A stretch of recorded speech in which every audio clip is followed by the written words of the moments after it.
Hello everyone, मैं हूं सचिन और आप सबका बहुत बहुत स्वागत है मेरे इस यूट्यूब चैनल पे। और आज का जो वीडियो है वो मैं क्लास 10th के बच्चों के लिए बना रहा हूं। और जो सब्जेक्ट है वो साइंस है और जो चैप्टर है वो आपका केमिकल रिएक्शन एंड इक्वेशन।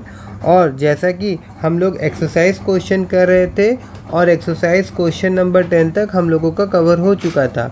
आज की इस वीडियो में हम लोग क्वेश्चन 11 से देखेंगे।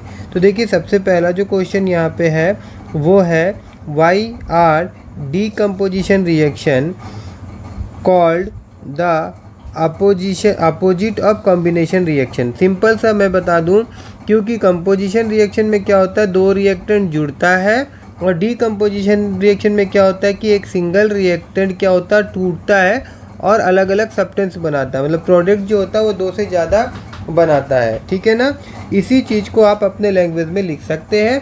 मैंने इसको इस प्रकार से लिखा है कि decomposition reaction are called the opposite of combination reaction because in combination reaction two or more reactant combine to give new substance, whereas in decomposition single reactant break down to give two or more simple substance. और यहाँ पे example भी यहाँ पे मैंने दिखाया है कि जब मर्क्यूरिक ऑक्साइड को हम लोग हीट करते हैं तो क्या होता है, मर्क्यूरी और ऑक्सीजन अलग हो जाता है।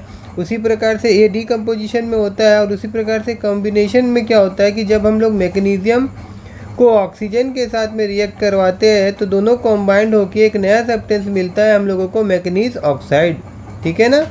उसके बाद में देखिए नेक्स्ट क्वेश्चन में क्या बोला गया था, right one each of the decomposition reaction when energy supply the form of heat, light and electric. देखिए, जब मैग्नीशियम अभी ऊपर है, इसको हम लोग एक्सपेरिमेंट नंबर 1 से हम लोग देख रहे हैं। जब मैग्नीज ऑक्साइड है, उसमें एक्सपेरिमेंट में पढ़े थे कि दोनों कॉम्बाइंड होता है। उसी प्रकार से हम लोग आगे भी पढ़े थे कि जब मैग्नीज ऑक्साइड को हम लोग हीट देते हैं ना तो वो क्या हो जाता है, टूट जाता है। मैग्नीज अलग हो जाता है और ऑक्सीजन अलग हो जाता है। उसी प्रकार से यहाँ पे देखिए, अगर सिल्वर ब्रोमाइड है, अगर वो सनलाइट का संपर्क में आता है तो सिल्वर और ब्राउन अलग हो जाता है। ठीक है ना। उसी प्रकार से जब H2O वाटर है, उसमें इलेक्ट्रिसिटी हम लोग सप्लाई करते हैं तो वाटर मॉलिक्यूल्स टूट जाता है, H2 अलग हो जाएगा और O2 अलग हो जाएगा। तो यहाँ पे ये डीकम्पोजिशन रिएक्शन का एग्जाम्पल है। ठीक है। इक्वेशंस है, हीट के द्वारा किस प्रकार से तोड़ रहे हैं, लाइट के द्वारा किस प्रकार से तोड़ रहे हैं और इलेक्ट्रिसिटी के द्वारा किस प्रकार से हम लोग तोड़ रहे हैं। ठीक है ना। अब आगे चलते हैं हम लोग। फिर आगे में बोला गया था कि डिस्प्लेसमेंट और डबल डिस्प्लेसमेंट रिएक्शन में क्या फ़र्क होता है। तो देखिए, डिस्प्लेसमेंट में क्या होता है, मोर रिएक्टिव एलिमेंट डिस्प्लेस कर देता है लेस रिएक्टिव मेटल को, more reactive metal displace less reactive metal को, है ना।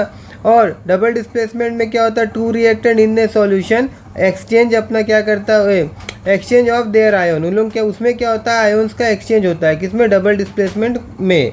अब यहाँ पे एग्जांपल है, जैसे यहाँ देखिए आयरन और कॉपर सल्फेट का सॉल्यूशन है तो आयरन मोर रिएक्टिव होता है कॉपर से, तो वो क्या करेगा, कॉपर को डिस्प्लेस कर देगा और यहाँ पे क्या हो जाएगा, यहाँ पे आयरन सल्फेट फॉर्म हो जाएगा एक सॉल्यूशन में। ठीक है। कॉपर अलग हो जाएगा। उसी प्रकार से यहाँ पे देखिए आपका, यहाँ पे क्या दिया हुआ है, यहाँ पे सिल्वर नाइट्रेट है और यहाँ पे आपका सोडियम क्लोराइड है, एक और सॉल्यूशन में है। तो यहाँ पे अपना इन लोग क्या करेगा, आयन एक्सचेंज करेगा और यहाँ पे क्या बन जाएगा, ये आपका सिल्वर क्लोराइड बन जाएगा और यहाँ पे आपका ये आपका सोडियम नाइट्रेट फॉर्म हो जाएगा। ठीक है ना।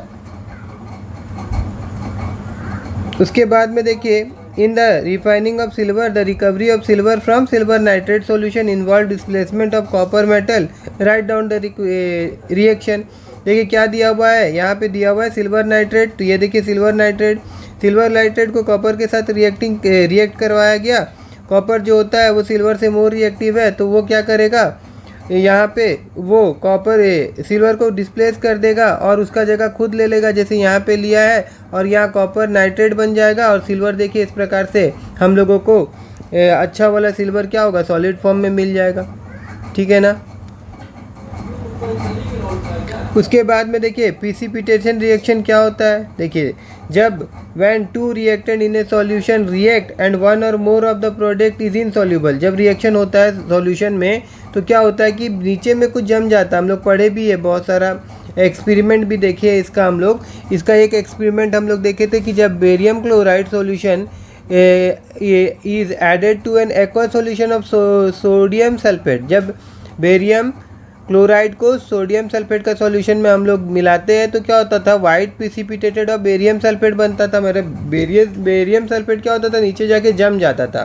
तो उस प्रकार का रिएक्शन को हम लोग प्रिसिपिटेटेड रिएक्शन बोलते हैं। और यहाँ पे वही लिखा है मैंने, when two reactant in a solution react and one or more of the product is insoluble or form of a precipitated, the reaction is called precipitation reaction, precipitation reaction. Okay, example में देखिए यहाँ मैंने क्या दिया, when a solution of iron chloride and ammonium hydroxide are mixed, a brown precipitated of iron hydroxide is formed। कैसा precipitated form हो जाता है, आयरन हाइड्रोक्साइड। और यहाँ पे इसका रिएक्शन भी मैंने लिखा है, देखिए, ठीक है ना। तो आई होप कि आप सबको ये सारा क्वेश्चन का सॉल्यूशन समझ में आया होगा। अगर समझ में आया हो तो मेरे इस वीडियो को लाइक करिएगा और मेरे चैनल को सब्सक्राइब करना मत भूलिएगा।